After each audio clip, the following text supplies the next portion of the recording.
উপস্থিত সম্মানিত মুসলমান ভাইরা, আল্লাহ পাকের দরবারে শুকরিয়া জানাই, কৃতজ্ঞতা জানাই যে মালিক আমাদেরকে সালাতুল জুমা আদায় করার জন্য আসার এবং বসার তৌফিক দিলেন, সুস্থ রাখলেন। আমরা সবাই তার প্রতি কৃতজ্ঞতা জানাই, সবাই বলি আলহামদুলিল্লাহ। রসুলের প্রতি দরুদ এবং সালাম পড়ি সাল্লাল্লাহু আলাইহি ওয়াসাল্লাম।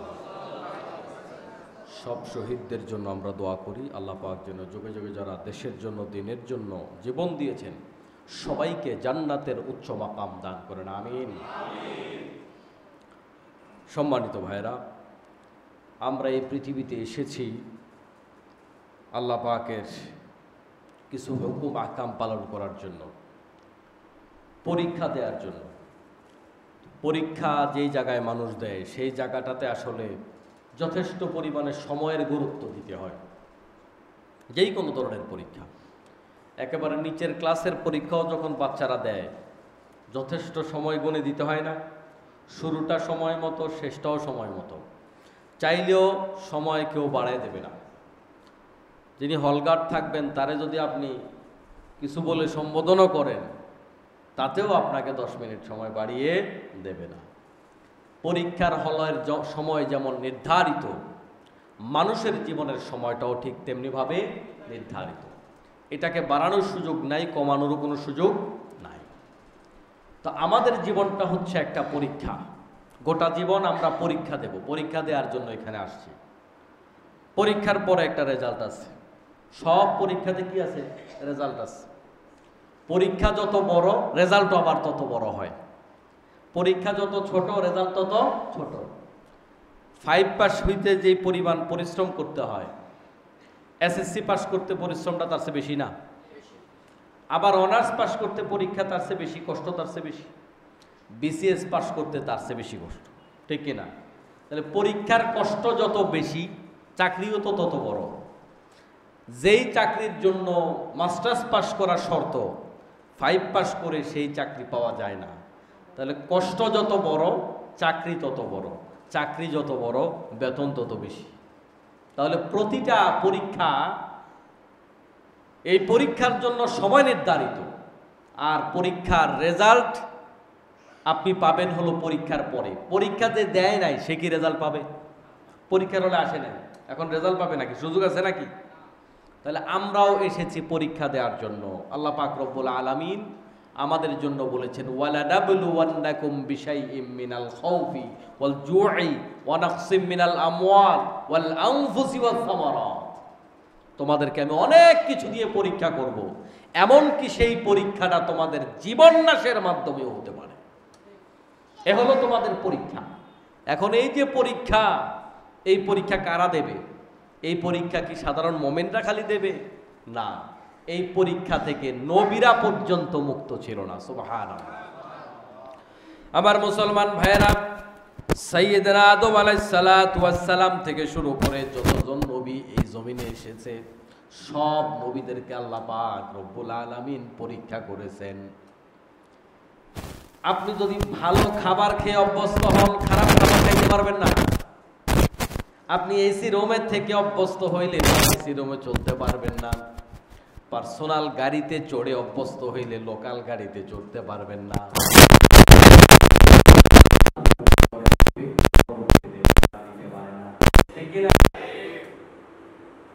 জান্নাতের সাথে দুনিয়ার ব্যবধান কত বেশি? দুনিয়ার সুখ, এটার ব্যবধান কত? এটার ব্যবধান করার মতো কোনো নীতি, কোনো পাল্লা এই জমিনের মধ্যে নাই। রব্বুল আলামিন আদম আলাইহিস সালামকে সৃষ্টি করার পরে জায়গা দিয়েছেন জান্নাতে। কোথায়? এখন দুনিয়া এবং আখিরাতের ব্যবধান তো এরকম না, 1 আর 10 এরকম নাকি? আখিরাতের হায়াতের ব্যাপারে আল্লাহ নবী সাল্লাল্লাহু আলাইহি সাল্লামের বক্তব্য হলো, তুলনা হলো এই সাগরের মধ্যে আঙ্গুল চুবানোর পরে আঙ্গুলটা যখন আপনি উপরে উঠাবেন, আঙ্গুলের সাথে যৎসামান্য পানি উঠবে, যেটা 1 ফোঁটাও না। কারণ 1 ফোঁটা যখন পূর্ণ হয়, ওই পানি আবার নিচে পড়ে যায়। আপনার আঙ্গুলের মাথায় যে পরিমাণ পানি জমে থাকে, আপনার পরকালের জীবনটা মহাসমুদ্র এবং এই 1 ফোঁটা পানির ব্যবধান যত, আখিরাতের জীবন আর দুনিয়ার জীবনের ব্যবধান তার চাইতেও বেশি। সুবহানাল্লাহ। এখন আপনাকে দুনিয়ার থেকে যদি আখিরাতে দেওয়া হয় সৌন্দর্য দেখেই তো আপনি বেহুশ হয়ে যাবেন। এত সুখ, কারণ মানুষ যখন অতিমাত্রায় সুখ দেখে সুখের চোটে মানুষের চোখের পানি আসে, আছে কিনা? মানুষ দুঃখেও কাঁদে, সুখেও কিন্তু কাঁদে, সুখেও কাঁদে।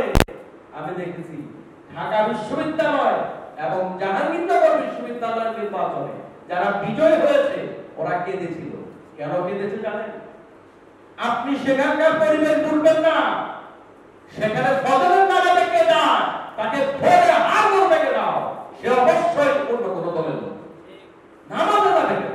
তার গার্লফ্রেন্ড নাই কেন? বিড়ি খায় না কেন? সিগারেট খায় না কেন? তাহলে তো সে বিশেষ দলের লোক।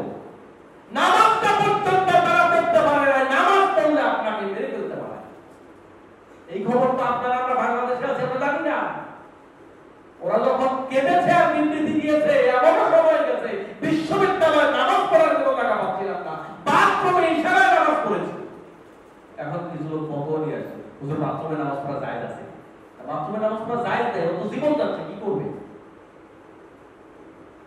এরপরে যখন আল্লাহ পাক সেখানে নারায়ে তাকবীর বলার সুযোগ দিয়েছে, এই খুশিতে তারা কেঁদেছে। তাহলে মানুষ খুশিতেও কাঁদে, দুঃখেও কাঁদে। আল্লাহর বান্দাদেরকে যখন আল্লাহ পাক জান্নাতে দিবেন, জান্নাতে ঢুকাবেন, বান্দারা তো ঠিক করতে তো বিমূঢ় হয়ে যাবে, এত সুন্দর, এত সুখ। কিন্তু আবার যখন সুখ থেকে তাকে দুঃখে আনার যদি বন্দোবস্ত করা হয় যে জান্নাত থেকে দুনিয়া চলে যাও, এটা কি সম্ভব? এটা কি সম্ভব? আমি এই এলাকার অনেক শিল্পপতিকে চিনি। একটা সময় শিল্পপতি ছিল, কিন্তু এই মুহূর্তে ব্যবসা বাণিজ্যে লস খাইয়া একটু আমাদের মতো সাদামাটা হয়ে গেছে। এখন আগে তো ফ্রাডো গাড়ি চলতো, এখন লুকায়া লুকায়া থাকে। কি করবে? ফ্রাডো গাড়ি তো নাই, রাস্তায় হাইতে চলবে কেমনে?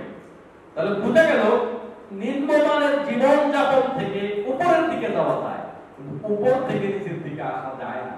এটা বড় কঠিন কাজ। অস্তিত্ব রক্ষা, ব্যক্তিত্ব রক্ষা বড় দায় হয়ে যায়। একটা গরিব মানুষ ধনী হয়েছে, হঠাৎ করে গাড়ি বাড়ি হয়েছে, সমস্যা নাই। কিন্তু ধনী মানুষ যখন গরিব হয়, সে তখন নরমাল খাবার খেতে পারে না, নরমাল জায়গায় ঘুমাইতে পারতেছে না, হাতে কাটে বাজারে নরমাল জিনিস কিনতে পারতেছে না। আগের মতো যে সাংসর্গ নিয়ে চলতে না পারার কারণে ব্যক্তিত্বহীনতায় ভোগে, লজ্জায় ভোগে, ঠিক না? তাহলে এটা কষ্টকর।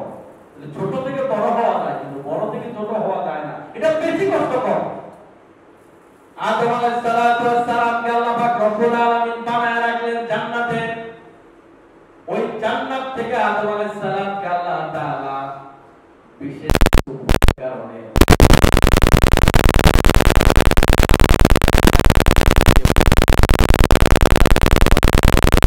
গাছেও যেও না, ওই গাছের ফল খেও না।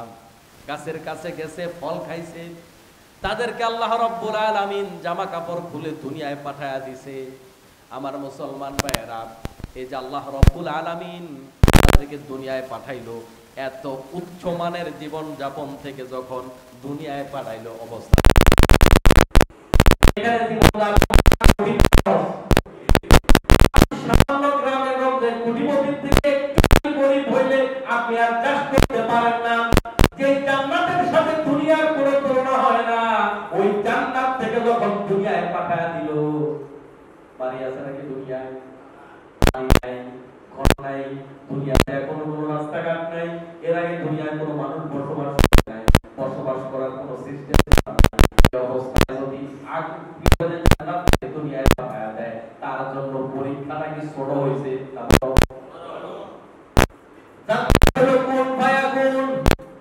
আল্লাহ বললেই হয়ে যায়, বান্দা চাইলেই হয়ে যায়, চাওয়া লাগে না, মনে মনে বললেই হয়ে যায়।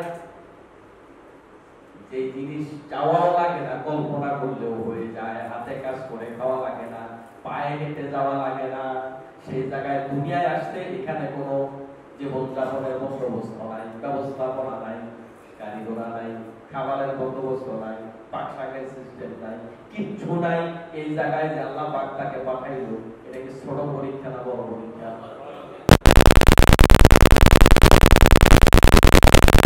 ছেড়ে দেওয়া হয়, আমি কত অবস্থা রাখি। এখন তখন তো এই দুনিয়ার অবস্থায় ছিল।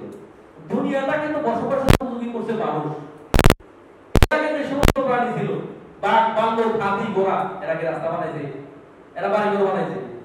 এরা কেউ এই প্রাণীরা তো দুনিয়াটাকে সাজায় নাইছে, বসবাস করছে।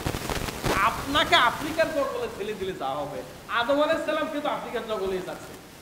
গোটা দুনিয়া তো এরকম, অবস্থা তো এরকম। আমার মুসলমান ভাইয়েরা, এ হলো তাহলে আদম আলাইহিস সালাম প্রথম মানুষ, আল্লাহ তাকে বানাইয়েই একটা পরীক্ষার মুখোমুখি পালাইছে। এর দ্বারা বোঝা যায় আমাদের জন্মই হয়েছে পরীক্ষার জন্য। আদম আলাইহিস সালাম আমাদের বাবা, তাকে যেহেতু আল্লাহ জন্মের পরপরই, সৃষ্টির পরপরই পরীক্ষার মুখোমুখি করেছেন, এর দ্বারা বোঝা যায় আমরা হিসাবে আমাদের গোটা জীবনটাও হলো পরীক্ষা। পরীক্ষার হলে কেউ বাড়তি কোনো কাজ করে না, একবারের বেশি দুইবার পানি খাইতেও চায় না, একবারের বেশি দুইবার কেউ প্রস্রাব করতে যায় না, টয়লেটে যায় না, পেটে খিদা লাগলেও চুপ করে লিখতে থাকে, কাজ করতে থাকে, শিক্ষকের সাথে বাড়তি কথা বলে না, তার পাশের জন যিনি পরীক্ষা দিচ্ছেন তার সাথে বাড়তি কথা বলে না, সময়টা যত গুরুত্ব ব্যবহার করে। আর কিছু লোক আছে লিখতে পারে না, হাসিটা করে। যারা সময়টাকে ভালোভাবে ব্যবহার করে তারা পরীক্ষায় পাশ করে ভালো চাকরি পায়, আর যারা সময়টাকে ব্যবহার করে না তারা তাদের জীবন ধ্বংস করে দেয়। ঠিক কি না? এখন আমার আপনার জীবনটা যদি পরীক্ষা হয়, আমার শিশুকাল গেল আনন্দ ফুর্তিতে, আমার কিশোর, আমার যৌবনকালটা গেল খেলায়, তামাশায়, ক্রিকেট, ফুটবলে। আমার কেউ কেউ তো তার এই মিল লাইফ টার্গেটটাই হলো সে খেলোয়াড় হবে। আছে না এরকম? আল্লাহ কি আপনাকে খেলার জন্য দুনিয়ায় পাঠাইছেন? এরপরে বাকি জীবন কেউ গার্মেন্টসে কাজ করে, কেউ সরকারি চাকরি, কেউ বিদেশ যায়, কামাই করে, বাড়ি করে, ঘর করে, নামাজ পড়ার টাইম পায় না, কয় হুজুর সময় নাই, আল্লাহর রাস্তায় ব্যয় করার টাকা নাই, টাকা খরচ হয়ে যাবে, আল্লাহর দ্বীনের পথে সময় দেওয়ার সময় নাই।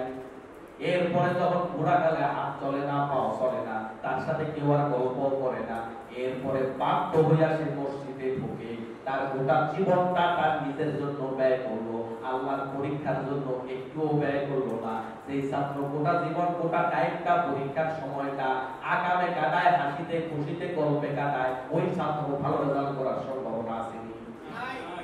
তা আমাদের জীবনটা যদি পরীক্ষা হয়, মিলা দেখেন না আল্লাহর জন্য আমরা কতটুকু সময় নেই। আল্লাহ রাব্বুল আলামিন তো আমাদেরকে বলেছেন, ওয়া খালাকতুল জিন্না ওয়াল ইনসা ইল্লা লিয়াবুদুন, মানুষ আর জিন আমি তৈরি করেছি কেবলমাত্র আমার ইবাদত করার জন্য, এর বাইরে আর কোনো কাজ করার জন্য নয়। আল্লাহর এই আয়াত আমাদেরকে শিক্ষা দেয়, আমাদের জীবন থেকে মৃত্যু পর্যন্ত সবগুলা কাজ হবে কেবলমাত্র আল্লাহর জন্য। এবার আপনি আসেন সকাল থেকে সন্ধ্যা পর্যন্ত, বছরের শুরু থেকে শেষ পর্যন্ত আমার প্রতি টাকা আল্লাহর জন্য হয়েছে কিনা? আমার পেশা যদি কৃষক হয়, সেই জায়গায় আমি আল্লাহর গোলামি করলাম কিনা, নাকি আরেকজনের আইন ফিরলাম? আরেকজনের সার দেয়া পানি, ওই পানিটাকে আমি ছিদ্র করে দিলাম আইনের নিচে দিয়ে, এরকম ঘটনা আছে? হ্যাঁ, তবে এটা কোরআন শরীফে নাই, তাইলে গুনাই তো না, এটা তো আর হাদিসে নাই। আসেনি কেমনে? আইন ফেলার কথা তো কোরআনেও নাই, হাদিসেও নাই ধরে, তো তাইলে কি হবে? এই ভাষাটা নাই, এটা বুঝেছি, জমি দখলের কথা আছে। এখন আমার মুসলমান ভাইরা অনেকে তো মনে করে আমার নামাজগুলো ঠিক আছে, আরেকজনের পানি ছাড়ছে, তাতে সমস্যা কি? সমস্যা আছে না নাই? আপনি সকাল থেকে এই পর্যন্ত আপনার সন্তানদের সাথে যে কথাগুলো বলেছেন, এগুলা শরীয়ত মেনে বলেছেন নাকি জুলুম করেছেন? আপনার স্ত্রীর সাথে যে কথাগুলো বলেছেন, শরীয়ত মেনে বলেছেন না জুলুম করেছেন? আপনি সকালে দরবার করে না জুলুম করছেন? তবে দরবারে মনে হয় শরীয়ত মানা লাগে না, মানা লাগেনি, কম কম মানলেও চলবে, কিন্তু বাংলাদেশ মানে আপনি যে আপনার কর্মক্ষেত্রে গেলেন, আপনার ডিউটি 8 ঘন্টা, আপনি যে 6 ঘন্টা ডিউটি করে বেতন নিলেন, শরীয়ত আপনি মানছেন কিনা? আবার আপনি প্রতিষ্ঠানের বস, আপনি প্রতিষ্ঠানের কর্মচারীদেরকে নামাজ পড়তে দেন না, আপনার প্রোডাকশন কম হবে, এরকম বসও আছে কিনা? কর্মচারী ফাঁকি দেয়, আবার বস সীমা লঙ্ঘন করে, দুইটাই তো অন্যায়। আল্লাহ পাক রব্বুল আলামিন বললেন গোটা জীবনটা আল্লাহর জন্য হওয়া লাগবে, গোটা জীবনটা ইমানি পরীক্ষা। তার মানে বোঝা গেল আপনি আপনার পারিবারিক কাজ করেন, সেটা শরীয়ত মেনে করবেন। সামাজিক কাজ করেন, শরীয়ত মেনে করবেন। আপনি মানুষের উপকার করেন, শরীয়ত মেনেই করবেন। আপনি ড্রাইভারি করেন, শরীয়ত মেনে করবেন। পেশা যেটাই হোক না কেন শরীয়ত মেনে করবেন। আপনি ঘুমাবেন, শরীয়ত মেনে ঘুমাবেন। এমন কোনো কাজ করা যাবে না যেটার মধ্যে শরীয়ত নাই। আমাদের সমাজে অনেক মানুষ আছে এমন, যেটা মসজিদে করতে রাজি না, কিন্তু বাইরে করে। ওই মসজিদে মিশা কথা কন যাইব না, তো বাইরে কি কন যাইব? অনেক কাজ আছে মসজিদে না জায়েজ মনে করে, কিন্তু বাইরে করতে পারে, আছে কি না? যেই কাজ আপনি মসজিদে করতে ভয় পান, ওইটা বাইরে করবেন কেন আপনি? আল্লাহর আনুগত্য শুধু মসজিদে নয়, জুমার নামাজে নয়, গোটা জীবন। ওমা খলাকতুল জিন্না ওয়াল ইনসা ইল্লা লিয়াবুদুনের মানে হলো গোটা জীবন ইসলামের ভিতরে ঢুকানো লাগবে। রাজনৈতিক জীবনে ইসলাম না মানলেও চলবে। এখন যারা বলে যে আমাদের রাজনৈতিক আদর্শ আমরা শরীয়ত মানি না, বিশ্বাস করি না, ঈমান কি আছে? আপনি দাবি করতে পারেন, আপনি দাবি করলে মানা করবেন। দাবি তো অনেক লোকেই করে, বহুত রোহিঙ্গাও তো এখন বাংলাদেশি দাবি করে, আছে না? তো দাবি করলে তাতে কি আসে যায়? সে কি বাংলাদেশি না? আপনি মুসলমান দাবি করতে পারেন, দাবি করবার বিষয় নয়। এখন আমরা ইসলামটাকে ব্যবহার করা শুরু করেছি। যারা ব্যবহার করে ওরা আবার কয় হুজুররা ব্যবহার করে। কি আজব ব্যাপার! গত কদিন আগে আমি দেখছি এক জায়গায় মসজিদের মধ্যে, সম্ভবত এটা আমাদের কুমিল্লা, বাহিরে বৃষ্টি আসছে, একটা ইসলামী দলের নেতা কর্মীরা মসজিদে ওদেরকে ধমকাইয়া বের করে দিচ্ছে, কয় যে মসজিদের মধ্যে রাজনীতি চলবে না। তো যেই রাজনীতি মসজিদে করা যায় না, ওই রাজনীতি বাহিরেও করা যায় না। তোমার রাজনীতিতে চুরি আছে, ডাকাতি আছে, টেন্ডারবাজি আছে, খুন আছে, দর্শন আছে, তাই তুমি মসজিদে করতে পারো না, তাই আরেকজনকেও করতে দিবা না। আমাদের বাংলাদেশের সব দল যদি রাজনীতিটা মসজিদে করত, রাজনীতিতে চুরি ডাকাতি আর থাকতো না। মসজিদে করেন রাজনীতি, কারণ এখানে বক্তৃতা দিলে মিথ্যা বলতে পারবেন না। এখানে ইশতেহার দিলে, ইশতেহার যদি মসজিদে ঘোষণা হয়, ওই ইশতেহারের অবমূল্যায়ন আর করতে পারবেন না। এজন্য মসজিদে আইতে চায় না, যে আমি যেহেতু মসজিদে যাই না, তাহলে কাউকে মসজিদে যাইতেও দিব না। এক লোক, আমার দাদা বলছিল একটা গল্প, তার গরু মসজিদ ঢুকে গেছে। আগের দিনে বেড়ার মসজিদ ছিল না, মসজিদে ঢুকে গেছে। এখন দরবারে তাকে ডাকছে, কোনোভাবেই ছাড়া হবে না। সে কয়, ভাই যান, দেখেন গরুটা তো বুঝে না, তাই মসজিদে ঢুকছে। আমি যে বুঝি, আমি জীবনে মসজিদে আসি? আমি তো বুঝি, তাই আমি জীবনে মসজিদে আসি না। সে বুঝে, সেও মসজিদে যাবে না, কাউকেও মসজিদে যেতে দেবে না। অথচ তার পরের দিন দেখলাম ভোট চুরি করতেছে মসজিদে বৈশা, ভোট গণনা করতেছে মসজিদে বৈশা, আবার পাশে বেগানা নারীও বৈশা আছে মসজিদে বৈশা। আজব ব্যাপার। আমার মুসলমান ভাইয়েরা, আমাদের সকল কাজগুলো মসজিদ ভিত্তিক হওয়া দরকার।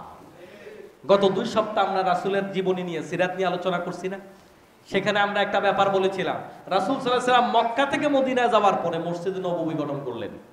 মসজিদে নববীর ভিত্তিপ্রস্তর স্থাপন করার পরে যাবতীয় সকল কাজ জীবনের সব মসজিদে। সব কোথায়?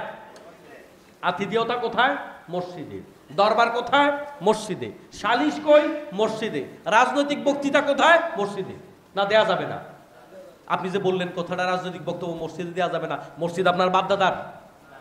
মসজিদ আপনার বাপদাদার? আপনি আপনার মন মতো কথা যে চালিয়ে দিচ্ছেন ইসলামটার উপরে, এগুলা কত বড় জুলুম! আমার মুসলমান ভাইয়েরা, আমাদের জীবনটা মসজিদের সাথে সম্পৃক্ত হওয়া দরকার। হাসরের মাঠে ওই ব্যক্তিকে আল্লাহ পাক আরশের ছায়ায় জায়গা দিবেন, রাজুলুন কলবুহু মুআল্লাকুন ফিল মাসাজিদ। যেই ব্যক্তি, যেই যুবক তার কলবটা মসজিদের সাথে ঝুলন্ত আছে। মসজিদের সাথে কি আছে? ঝুলন্ত আবার কেমনে থাকে? কলব তো আমার ভিতরে, ওটা ঝুলন্ত কেমনে থাকে? অর্থাৎ মসজিদের সাথে লাগানো থাকে, তার সব কার্যক্রম মসজিদ কেন্দ্রিক। এই হাদিসের অনেক ব্যাখ্যা হতে পারে। এক ব্যাখ্যা হলো, এক আজান দিয়েছে, আর এক আজানের জন্য আপনার কান খাড়া, কবে আবার জোহরের আজান দিবে। জোহরের পরে আপনার কান খাড়া, কবে আসরের আজান দিবে। আসরের পরে কান খাড়া, কবে মাগরিবের আজান দিবে। এই আপনার কলব মসজিদের সাথে ঝুলন্ত আছে। আবার আপনার সকল কার্যক্রম মসজিদ কেন্দ্রিক, সব কিছু মসজিদ কেন্দ্রিক। মসজিদের বাইরে নয়, মসজিদে আসলে একটা প্রশান্তি, মসজিদে আসলে আরাম। যারা নামাজি এটা তারা বুঝে, যারা নামাজি না, সাপ্তাহিক নামাজি, তারা কিন্তু এটা বুঝে না। সব পেরেশানি ছেড়ে মসজিদে এসে একটু বসে দেখেন, মনটা ঠান্ডা হয়ে যায়, হালকা হয়ে যায়, ভালো লাগে। এজন্য মুমিনের প্রতিটা কাজ হবে মসজিদ কেন্দ্রিক। মসজিদে দাঁড়াইয়া যে ব্যক্তি বলতে পারবে আমি চুরি করব না, ডাকাতি করব না, আকাম করব না, শরীয়ত বিরোধী কাম করব না, সেই হলো আমার নেতা। যে মসজিদে বলতে পারবে না, বাইরে আমার লোভ দেখাবে, তাহলে বুঝতে হবে ওই লোক ধোঁকাবাজ। ঠিক কিনা বলেন? আমার মুসলমান ভাইয়েরা, আমাদের সমাজটা নষ্ট হয়ে যাচ্ছে মসজিদ ভিত্তিক কাজ না করার কারণে। আর মসজিদওয়ালাদেরকেও এই সমাজের চোর ডাকাতরা বাইরে যেতে দেয় না, আলেমুল আমাদের বাইরে যেতে দেয় না, আমাদের বাইরে যেতে দেয় না। গতকাল দেখেছি, আপনারা জেনে থাকবেন, বাংলাদেশের একজন সেরা প্রখ্যাত মুহাদ্দিস, এখনো যিনি বেঁচে আছেন, ফজলুল করিম হাফিজাহুল্লাহ, শুধু বাংলাদেশ নয়, বাংলাভাষী মুসলমান যত দেশে আছে, বাংলাভাষী আলেম যত দেশে আছে, তার নাম জানে না এমন মানুষ কম কম। দামতে আলিয়ার সাবেক মুহাদ্দিস, তিনার ছেলে তিনিও মুহাদ্দিস, আবু নসরাত শাফি, তিনি জনগণের সাথে একটু হাত মিলাতে গেছেন। তিনিও একটা রাজনীতি করেন, কিন্তু তিনিও বাংলাদেশের একজন বিখ্যাত মুহাদ্দিস, যেন তেন মুহাদ্দিস নয়, হেড মুহাদ্দিস। তিনাকে বিশেষ দলের লোকেরা বলতেছে না হুজুর, হাত মিলান যাবে না, কথা বলা যাবে না, মিছিল করা যাবে না। কেন? এই শয়তানেরা চায় না আলেমরা জনগণের কাছে যায়। ওরা টের পেয়েছে, আলেমরা যদি জনগণের কাছে যায়, আলেমরা যদি সমাজের দায়িত্বভার গ্রহণ করে, তাহলে ওদের বড় চেয়ার পাওয়ার রাস্তা চিরতরে বন্ধ হয়ে যাবে। জনগণ যখন মজা পাবে, আরে এই আলেমরা তো চুরি করে না, এরা ডাকাতি করে না, ওরা দুর্নীতি করে না, ওরা ঘুষ খায় না, ওরা ঘুষ দেয় না, ওরা সমাজের মানুষের পাশে দাঁড়ায়, এটা যখন জনগণ টের পাবে, কারণ অতীতে এটা ছিল না তো, এটা যখন টের পাবে, তাহলে ওদের কাছে আর যাবে না। এই ভয়ে আলেমদেরকে স্বাভাবিক দাওয়াতি কাজ করতে দেয় না। আল্লাহ পাক আমাদের সবাইকে হেদায়েত করুন, সবাই বলে আমিন। তাহলে আমাদের কাজ হবে মসজিদ কেন্দ্রিক। কি কেন্দ্রিক? মসজিদ কেন্দ্রিক। আপনার সব কাজ মসজিদ কেন্দ্রিক হবে। আপনি হারাম কাজ এখানে তো করবেন না, আপনি ভালো কাজ করবেন। যত কাজ আছে মসজিদ ভিত্তিক হবে, মসজিদ কেন্দ্রিক হবে। বিবাহ শাদী মসজিদ ভিত্তিক। যে বিবাহটা মসজিদে হয়, ওই বিবাহের মধ্যে যৌতুক নেওয়ার সম্ভাবনা আসেনি। যারা যৌতুক নেয় বিয়েতে, ওরা মসজিদে বিয়া পড়ায় জীবনে, তাহলে যারা আকাম করে ওরা মসজিদে আসে না। কথা কি বুঝতে পারছেন? তাহলে সব আকাম বাহিরে করা সহজ, মসজিদে করা কঠিন। এই জন্য জীবনটা মসজিদের সাথে মিলাতে হবে।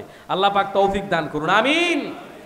মসজিদকে ব্যবহার নয়, জুমায় একবার নামাজ পড়া নয়, মসজিদকে আপন করতে হবে, মসজিদের সাথে সম্পর্ক বাড়িয়ে দিতে হবে, তাহলে আরশের ছায়া জায়গা পাওয়া যাবে। তবে নির্বাচন পর্যন্ত 5 ওয়াক্ত পড়লে চলবো নাকি? রাগ করতেছেন নাকি আপনারা? সমাজের এই বাস্তবতাগুলো বলা দরকার না? আপনারা বলেন তো, কেউ যদি নির্বাচন পর্যন্ত নামাজ পড়ে, এরপরে আর পড়ে না, তাহলে এইটা কি নামাজি না শয়তানি? তিনি বলছেন নির্বাচন পর্যন্ত অন্তত 5 ওয়াক্ত নামাজ পড়ে। যে আপনারা বলেন এটা কি নামাজ? আরেকজনে বলছে ফজরের নামাজে কিন্তু যাবেন, ফজরের নামাজে কিন্তু মোল্লারা ওখানে বসে, মোল্লাদেরকে মসজিদে রাজনৈতিক আলাপ করতে দেওয়া যাবে না, এজন্য আপনারা ফজরের নামাজে যাবেন। এই জন্য যদি কেউ ফজরের নামাজে যায়, এটা কি ফজরের নামাজ না শয়তানি? আমি কি এগুলো বানায়া বলতেছি না? বাস্তব। প্রিয় মুসলমান ভাইরা, ভাবতে পারেন হুজুর তো আমারে খোঁজা টোসা দিয়া কথা বলছে। আল্লাহ সাক্ষী, খোঁজা দিয়া কথা নয়, জীবনটা পুরাটা ইসলামের ভিতরে ঢুকান না। আপনি ইসলামটাকে কেন ব্যবহার করছেন? পুরা জীবনটা ইসলামের ভিতরে ঢুকিয়ে ফেলুন, মানসিক প্রশান্তি আসবে। মানসিক প্রশান্তি এমন এক জিনিস, কিন্তু টাকা দেওয়া হয় না, টাকা দেওয়া হয় না। অনেক টাকার মালিক অস্থির, কলবে মুতমাইন না। এটা আল্লাহ পাকের দেয়া এক দান, এটা আল্লাহ পাকের দেয়া উপহার। প্রশান্ত আত্মা আল্লাহ পাকের পক্ষ থেকে আসে। এই জন্য আল্লাহর হয়ে যেতে হবে, আল্লাহর উপর তাওয়াক্কুল বেশি করতে হবে। দেখবেন মনের মধ্যে একটা প্রশান্তি আছে। আল্লাহ পাক কবুল করুন, আমিন। আমার মুসলমান ভাইয়েরা, তাহলে আদম আলাইহিস সালামের কথা বলছিলাম, তার জীবনটা সবচাইতে বড় পরীক্ষা দিয়া শুরু। যখন জান্নাত থেকে দুনিয়ায় পাঠায়া দিছে, একেবারে আফ থেকে লতে নামায়া দিছে, এর চাইতে বড় অপমান আর কিছু হইতে পারে না। কোনো ব্যক্তি যদি প্রমোশন নাও হয়, জায়গায়ও আজীবন থাকে, এতেও ইজ্জত থাকে, কিন্তু যখন কোনো বিশাল বড় বসকে সাধারণ কর্মচারী বানায়া দেওয়া হয়, তখন ইজ্জত আর থাকেনি। তাহলে জান্নাত থেকে নিচে নামায়া দেওয়ার মাধ্যমে ইজ্জতে আঘাত আসলো, ব্যক্তিত্বে আঘাত আসলো, আর এটাই হলো সবচাইতে বড় পরীক্ষা, ঠিক কি না? এই সমাজের বহু মানুষ সত্য কথা বলে না শুধু ব্যক্তিত্বের কারণে। ও সত্য কথা কইলে যে আমারে ওইটা কইয়া দিব, ঢাকা বিশ্ববিদ্যালয়ের এক ম্যাডাম বললো যে এখন আমি যদি পর্দাও করি, আল্লাহ যদি আমার হেদায়েতও দেয়, এটাও আমি আসলে হেদায়েত যদি দেয়ও এটা আমার গোপন করে রাখতে হবে, কারণ আমি যদি প্রকাশ করি তখন মানুষ কবু ম্যাডাম তো অমুক দলের লোক। আপনি এমন দেশে বাস করেন, সত্যটাও তো বলা যায় না, আপনারা ট্যাগ দিয়ে দিবেন।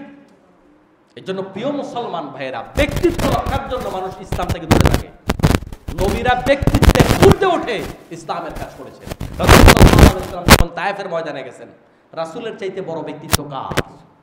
তায়েফের মানুষগুলো তাদের বাচ্চাদেরকে পিছনে লেলিয়ে দিল হাতে পাথর দিয়া। পাথর মারো, পিছন থেকে পাগল যায়, নতুন পাগল আসে, তারে দৌড়াও। ও মুসলমান ভাইরা, কলিজা দিয়া কথাটা একটু উপলব্ধি করেন। বিশ্ব নবীর মতো মহামানব, তারে পেছন থেকে পাগল পাগল বলে দৌড়ায়, শিশু বাচ্চাদেরকে লেলিয়ে দিয়েছে। এর চাইতে বড় ব্যক্তিত্বের উপরে আঘাত আর কি হতে পারে? আমাকে এখানে যদি 2, 4, 5, 10 জন মুসল্লি কয় হুজুর আপনি পাগল, আমি আগামী জুমা থেকে আর জুমা পড়াইতে আসবো না। আল্লাহর নবীর মতো মহামানবকে পেছন থেকে পাগল পাগল বলে পাথর মারে, এর চাইতে বড় ব্যক্তিত্ব নষ্ট করার মতো কাজ আর কি হতে পারে? কিন্তু নবী তার নবুয়তির কাজ ছেড়ে দেয় নাই। এটাই হলো ইমানি পরীক্ষা। আমার মুসলমান ভাইয়েরা, এরপর আল্লাহ রাব্বুল আলামিন প্রত্যেকটা নবীকে যে পরীক্ষা করেছেন, নূহ আলাইহিস সালাতু ওয়াস সালামের ঘটনা আমরা জানি। 950 বছর দাওয়াত দিয়েছে। কত বছর? 950 বছর দাওয়াত দেওয়ার পরেও রাগ করে নাই। পরীক্ষাটা কি ছোট না বড়? এত বছর দাওয়াত দেওয়ার পরে লোকেরা কথা শুনলো না, লোকেরা তার আদেশ মানলো না। এরপর আল্লাহ রাব্বুল আলামিন এ দীর্ঘ সময় যে তাকে দাওয়াত দেওয়ার কষ্টটা করালেন, হতাশ তো হলেন না। একটা পর্যায়ে আল্লাহ পাক রব্বুল আলামিনের আদেশে গজব নাজিল হবে, ঘূর্ণিঝড় হবে। তার সন্তান তার উপর ঈমান আনলেন না। হাজারো বলার পরে সন্তান ঈমান আনলেন না। সন্তানকে তিনি আল্লাহর আদেশে যে নৌকা তৈরি করেছিলেন আপনারা জানেন, ওই নৌকার মধ্যে উঠাতে চাইলেন, আল্লাহ পাক নিষেধ করলেন। চোখের সামনে সন্তান পানিতে ডুবে মারা যায়, এটা বাবার জন্য সহজ না কঠিন? পরীক্ষাটা অনেক কঠিন না?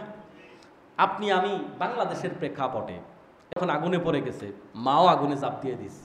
সন্তান যখন পানিতে পড়ে গেছে, বাবাও পানিতে ঝাঁপ দিয়ে দিছে। বাবা এখানে বাঁচবে না মরবে সেটা চিন্তা করে নাই। তাহলে বাবা মা তো এরকমই।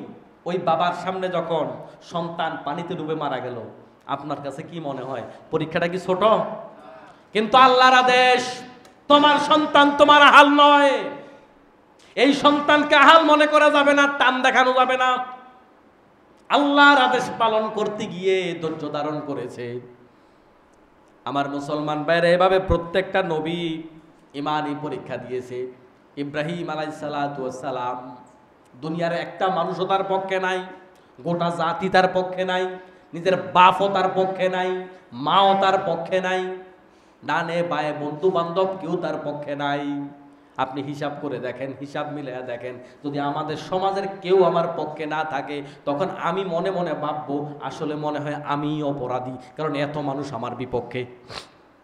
একটা গল্প শুনছিলাম, এক ব্রাহ্মণ, তাকে কেউ একজন ছাগলের বাছুর দিয়েছে। এরা তো ছাগল বেশি পছন্দ করে। তো ছাগলের বাছুর যখন দিয়েছে তাকে, ছাগলের বাছুর দেওয়ার পরে এদিকে বসো, ছাগলের বাছুর দেওয়ার পরে এখন যাওয়ার পথে পথিমধ্যে কিছু লোক চিন্তা করছে আমাদের ঠাকুর মশাই থেকে ছাগলের বাছুর এটা আদায় করে ছাড়বো আজকে। এখন তারা বিভিন্ন জায়গায় সেট হয়েছে। কিছু দূর যাওয়ার পরে বলতেছে, ঠাকুর মশাই কুকুরের বাচ্চা নিয়ে কোথায় যান? আরে কি বলে কুকুরের বাচ্চা? এই ছাগলের বাচ্চা। আরো সামনে গেছে। আবার কিছু লোক বলতেছে, ঠাকুর মশাই কুকুরের বাচ্চা কোলে কেন যাচ্ছেন কোথায়? সন্দেহের মধ্যে পড়ে গেল, কি ব্যাপার? আরো সামনে যাওয়ার পরে আরো কিছু লোক বলে, আরে ঠাকুর মশাই কোলে কুকুরের বাচ্চা কেন, এটা নিয়ে যাচ্ছেন কোথায়? এরকম 2, 4, 5 জায়গায় যাওয়ার পরে ফেলেই দিলেন রাগ করে। তাহলে নিশ্চয় আমি কোথাও ভুল করতেছি। তাহলে ঘটনা সত্য হলেও যখন গোটা সমাজ তার বিপক্ষে যায়, হীনমন্যতা কাজ করে, ভুলটা মনে হয় আমি করতেছি। প্রতিটা নবীর জন্য প্রেক্ষাপটটা এরকম ছিল, ডানে বায়ে কেউ পক্ষে নাই। তখন তো হীনমন্যতায় ভোগার কথা। ভুলটা মনে হয় আমিই করতেছি। আমি এমন জামা পরি যেই জামা আর কেউ পরে না, আমার চুলের কাটিং এমন যেই চুলের কাটিং কারণ না, আমার দাড়ির কাটিং এমন যেটা আর কারণ না, আমি এমন কথা বলি যেটা কারোর সাথে মিলে না। হীনমন্যতায় ভোগার সম্ভাবনা আছে না নাই? গোটা সমাজের বিপরীতে নবী একাই কাজ করেছে, প্রত্যেকটা যুগে প্রত্যেকটা নবী। তাহলে এটাই তো তার জন্য বড় পরীক্ষা। যেমন আমরা যখন দেশের বাইরে সফরে গিয়েছি, অনেক দেশে গিয়েছি, অনেক দেশ এমন আছে আমি গিয়া দেখি আমি ছাড়া আর পাঞ্জাবিওয়ালা একটাও নাই। তখন নিজের কাছে একটু আনিজি লাগে, আমি ছাড়া কেউ নাই, তো আমার কোথায় কোন বিপদে পড়ি। আমি ছাড়া টুপিওয়ালা আর কি নাই, একজনও নাই। এমনও দেশে গেছি যেখানে যাওয়ার পরে দেখছি কোনো মসজিদই আমার চোখে পড়ে নাই, কোনো মসজিদ চোখে পড়ে নাই। এখন আমি নামাজ কোথায় পড়তে হবে? হোটেলে পড়তে হবে। আমি ছাড়া আর নামাজি কেউ নাই, তো সেকেন্ড আর কাউকে পাই নাই। এমন অনেক দেশে গিয়েছি। এই জন্য আমার প্রিয় ভাইয়েরা, নবীরা যখন কাজ করেছেন এমন হীনমন্যতায় ভোগার সম্ভাবনা ছিল, কিন্তু হীনমন্যতায় ভোগে নাই। এটাই তার জন্য সবচেয়ে বড় পরীক্ষা। আমার মুসলমান ভাইয়েরা, ইব্রাহিম আলাইহিস সালাতু ওয়াস সালাম শুধু তাই নয়, এতটুকুর মধ্যে সীমাবদ্ধ নয়। তার সন্তানকে, তার স্ত্রীকে মরুভূমির এমন এক প্রান্তে রেখে এসছে যেখানে খাবার নাই, যেখানে কোনো পানীয় নাই। সদ্য ভূমিষ্ঠ হওয়া ছোট্ট একটা শিশুকে আপনাকে যদি 1000 কোটি টাকাও দেয় যে তাকে বনের মধ্যে রেখে আসেন, মরুভূমিতে রেখে আসেন, যেখানে থাকার ব্যবস্থাপনা নাই, উপরে ছাউনি নাই, এরকম একটা আদেশ যদি আপনাকে আমাকে করা হয়, এই আদেশটা পালন করা কত কঠিন হবে। আর সেটা তো বাংলাদেশ নয়, আরব দেশ। তাপের মাত্রা কম না বেশি? তো সেই জায়গায় ইব্রাহিম আলাইহিস সালাতু ওয়াস সালাম তার সন্তান এবং স্ত্রীকে এমন জায়গায় রেখে আসলেন যেখানে খাবার নাই, যেখানে পানি নাই, যেখানে ঘর নাই, যেখানে ছাউনি নাই, যেখানে প্রতিবেশী নাই, যেখানে রেখে আসলে মৃত্যু অনেকটা নিশ্চিত। এরকম জায়গায় আল্লাহ রেখে আসতে বলছে। ইব্রাহিম আলাইহিস সালাম কি না করছিল নাকি? পরীক্ষাটা কেমন? পিছনের দিকে তাকাইতেও তো পারে নাই। জাকারিয়া আলাইহিস সালাতু ওয়াস সালামকে করাত দিয়ে জীবন্ত মানুষ চিরে ফেলা হলো। আল্লাহ আদেশ করেছে উফ শব্দ করা যাবে না, নবুয়তি ক্যান্সেল হয়ে যাবে। উফ বলতে পারবে না, কাঁদতে পারবে না, কাঁদা নিষেধ। মানুষ কাঁদলে তো তার অন্তত ব্যথাটা হালকা হয়, উফ করলে তো মানুষের ব্যথাটা কমে। একটা জীবন্ত মানুষকে ঈমানের কারণে করাত দিয়া চিরে ফেললো, উফ শব্দ পর্যন্ত করার সুযোগ নাই। তাহলে ঈমানি পরীক্ষাটা সহজ না কঠিন? এই যে আমি আপনাদেরকে এতক্ষণ বসে বসে গল্প শোনাচ্ছি, এগুলা কি বানোয়াট গল্প না বাস্তব? আল্লাহ পাক রব্বুল আলামিন এই গল্পগুলো আমাদের কাছে পর্যন্ত এই ইতিহাস কেন পৌঁছালেন? এটাও তো প্রশ্ন। শত শত নবীর ইতিহাস আমাদের কাছে আছে, এই ইতিহাস আমাদের কাছে আল্লাহ কেন পৌঁছালেন? কোরআনে আল্লাহ পাক রব্বুল আলামিন 25 জন নবীর ইতিহাস বললেন। এই নবীদের কথা আমাদেরকে আল্লাহ কেন শোনাচ্ছেন? তাদের শরীয়ত তো আমরা মানি না। আমরা ইব্রাহিম আলাইহিস সালামের শরীয়ত মানি নাকি? আমরা তো ঈসা আলাইহিস সালামের শরীয়ত মানি না, মূসা আলাইহিস সালামের শরীয়ত মানি না। এদের সবার নাম কোরআনে কেন আছে? কারণ কি? তার মানে এরা আমাদের জন্য এক্সাম্পল, এরা আমাদের জন্য মেসেজ, এরা আমাদের জন্য শিক্ষা। এই সব নবীদেরকে ঈমানি পরীক্ষা আল্লাহ পাক করেছেন, আর ওইটা আল্লাহ আমাদেরকে শোনায়। কেন শোনাচ্ছে? কারণ একটাই, তুমি এখান থেকে শিক্ষা গ্রহণ করো, তোমার জীবনেও এমন ঈমানি পরীক্ষা আসতে পারে। আশাদ্দুন নাসি বালা আল আম্বিয়া, নবীরা হলো সবচাইতে বেশি পরীক্ষার মুখোমুখি হওয়া মানুষ। জমিনে যত মানুষ আছে সবচাইতে বেশি কষ্ট পেয়েছেন নবীরা। পর্যায়ক্রমে তাদের পরে সাহাবাই কেরাম, সুম্মাল আমসাল ফাল আমসাল। পর্যায়ক্রমে সাহাবাই কেরামের পরে যার ঈমান যেমন তার ঈমানি পরীক্ষা তেমন। তাহলে আমরা যারা জীবনে কোনো দুঃখই পাই নাই, জীবনে কোনোদিন টাকাও হারাই নাই, জীবনে কোনোদিন হোঁচট খাইয়া পড়ি নাই, জীবনে কোনোদিন কোনো ব্যথায় পড়ি নাই, জীবনে কোনোদিন টেনশনে পড়ি নাই, এর দ্বারা বোঝা যায় যেহেতু ঈমান যত বড় পরীক্ষা তত বড় আমার ঈমানের অবস্থা দুর্বল। আমার ঈমানের অবস্থা যদি ভালো হতো আল্লাহ আমারে টেনশনে ফেলাইতো, ঠিক কিনা? এজন্য বেশি আরামে থাইকে অনেকে মনে করে আল্লাহ মনে হয় আমার উপর খুব খুশি, নিজে মনে মনে খুশি, নিজের মনে মনে আল্লাহর ওলি মনে করে। আল্লাহ খুশি বিদায় তো আমার টাকা বেশি দিছে, বাড়ি গাড়ি বেশি দিছে না, বরং আল্লাহ যাদের উপর বেশি খুশি হয় তাদেরকে আল্লাহ কষ্ট বেশি দেয়। তার মানে বাড়ি গাড়ি থাকলেই যে আপনি দিনদার না, আমি সেটা বুঝাই নাই, কিন্তু আল্লাহ আপনাকে কোনো না কোনোভাবে পরীক্ষা করবেন। যাকে আল্লাহ যত ভালোবাসে আল্লাহ তাকে তত বেশি পরীক্ষার মুখোমুখি করে। এমন কোনো নবী নাই যে নবী গালি শোনে নাই। এখন আপনি আমি দিনের কথা বলতে গিয়া জীবনে গালি শুনছি কিনা? আপনি সুন্নত কোনটা পাইছেন? দাড়ি, টুপি, পাঞ্জাবি? গালি শোনা যে সুন্নাত আপনি জানেন? এমন কোন নবী আছে যেই নবী গালি শোনে নাই? কোন নবী কি কাউকে মন্দ বলেছিল? তাহলে গালি শোনার জন্য মন্দ বলতে হয় না, হক কথা বললেই গালি শোনা যায়। আজও আপনি হক কথা বলেন, কিছু লোক আপনারে গালি দিবে। হকের উপরে থাকবেন, একদিন যদি হক কথা বলে গালি শোনেন আপনি বুঝবেন আপনার কাজ আল্লাহ কবুল করছে, আপনার কাজটা নবীওয়ালা কাজ। নবীওয়ালা কাজ কিনা প্রমাণ হচ্ছে আপনার জীবন যদি রাসূলের জীবনের সাথে মিলে যায়। আল্লাহ পাক রব্বুল ইজ্জাত আমাদেরকে ব্যক্তি জীবনে, পারিবারিক জীবনে, সামাজিক জীবনে যত ইমানি পরীক্ষা আছে, ওই ইমানি পরীক্ষায় যেন ইমানের সাথে, দৃঢ়তার সাথে টিকে থেকে আল্লাহ পাকের কাছে পরীক্ষায় উত্তীর্ণ হতে পারি, সেই তৌফিক দান করুক, আমিন। কষ্ট দেখলে হতাশ হবেন না, অভাব দেখলে হতাশ হবেন না। সাহাবাই কেরামের অভাব ছিল কি ছিল না? অভাব, যুগে যুগে যারা দিনদার ছিল তাদের অনেকেরই অভাব ছিল, অনেকে ধনাঢ্যও ছিল। আমাদের বাংলাদেশে আবার ইতিহাস বিকৃতিতে ওস্তাদ। দেখেন না আমাদের 24-এর ইতিহাস 2 দিনে বদলাই ফেলছে। কথা কি বুঝতে পারছেন? ইতিহাস বিকৃতিতে ওস্তাদ। বাংলাদেশের মুসলমানদের কাছে আবার এটা শিখানো হয়েছে যে ইসলাম মানে গরিব না। রাসূল সাল্লাল্লাহু আলাইহি সাল্লামের সাহাবাই কেরামদের ভেতরে অনেক সাহাবী ছিল কোটিপতি। ইন্টারনেটে সার্চ করবেন তো কোটিপতি সাহাবী কারা কারা ছিল, সেখানে আবার পেয়ে যাবেন। দুইটাই আছে, কিন্তু বড় একটা সংখ্যক সাহাবী যারা দিনদার ছিল তারা যে অভাবী ছিল এটা কিন্তু সত্য, ঠিক কিনা? আসুন আমরা আমাদের সকল পর্যায়ে আল্লাহর কাছে আত্মসমর্পণ করি।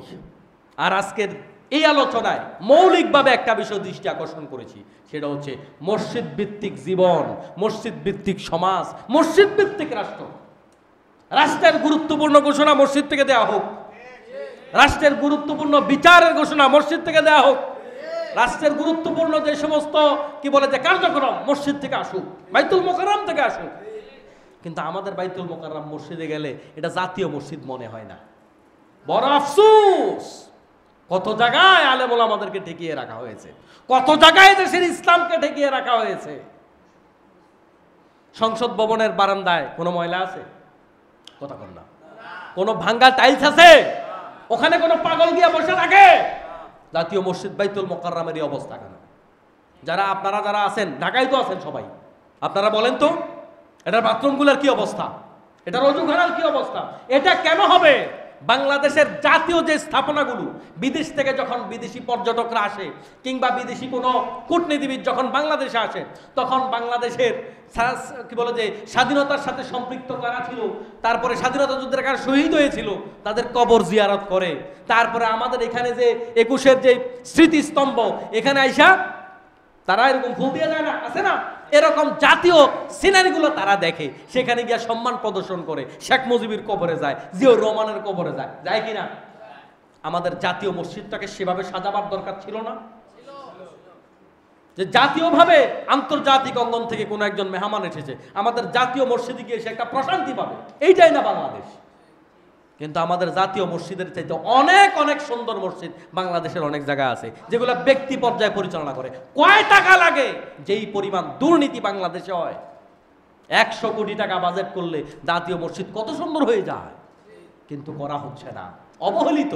বাংলাদেশের জাতীয় মসজিদে গেলে মনে হয় অবহেলিত, পাও রাখা যায় না অনেক জায়গায়, এত নোংরা। আফসোস, মসজিদ ভিত্তিক সমাজ না করলে আমাদের মানসিক প্রশান্তি আসবে না, আমাদের গুণগত উন্নয়ন হবে না। এই যে সামনে নির্বাচন আসতেছে, মসজিদ থেকে বের হওয়ার পরিকল্পনা নয়, বের করার পরিকল্পনা নয়, সব দলের নেতাদেরকে সুযোগ দেওয়া উচিত যে মসজিদের ভিতরে গিয়া নির্বাচন ইশতেহার ঘোষণা করেন, মেম্বারে খাড়াইয়া দেখি কি অবস্থা হয়। তাহলে চোর আর বাটপার ধরা পড়ে যাবে, ঠিক কিনা বলেন? মসজিদের সাথে জীবন করবেন, অবসর সময় মসজিদে কাটাবেন। অনেক মসজিদ আছে আমরা দেখি, এটা একটা সমস্যা। এই যে রাস্তার পাশে মসজিদ, মসজিদ একদম তালা মারা, মসজিদের টয়লেট তালা মারা। আহা, কেন এগুলা করতে হবে? মসজিদগুলাকে একটু উন্মুক্ত করেন, মসজিদগুলাকে একটু জনবান্ধব করেন। একজন লোক এসে মসজিদে যেন বিশ্রাম নিতে পারে, মসজিদে যেন পরিবেশ থাকলে সে যেন থাকতে পারে। অন্তত একটা বারান্দা উন্মুক্ত রাখেন। সিকিউরিটিরও ব্যাপার আছে, কিন্তু আমাদের দেশের মসজিদগুলা তালা মেরে ফেলা রাখে। জামাত শেষ তালা মারো। একটা মানুষ বিপদে মসজিদে আসবে, এই সুযোগটাও আমাদের সমাজে রাখে না। এটা উচিত নয়। আসুন আমরা আমাদের জীবন সমাজ মসজিদ ভিত্তিক তৈরি করি। আল্লাহ পাক রব্বুল আলামিন আমাদের সবাইকে কবুল করুন, আমিন। হাদা মা ইনদি ওয়াল ইলমু ইনদাল্লাহি আলাইহি তাওয়াক্কালতু ওয়া ইলাইহি উনীব। আসসালামু আলাইকুম ওয়া রাহমাতুল্লাহি ওয়া বারাকাতুহু।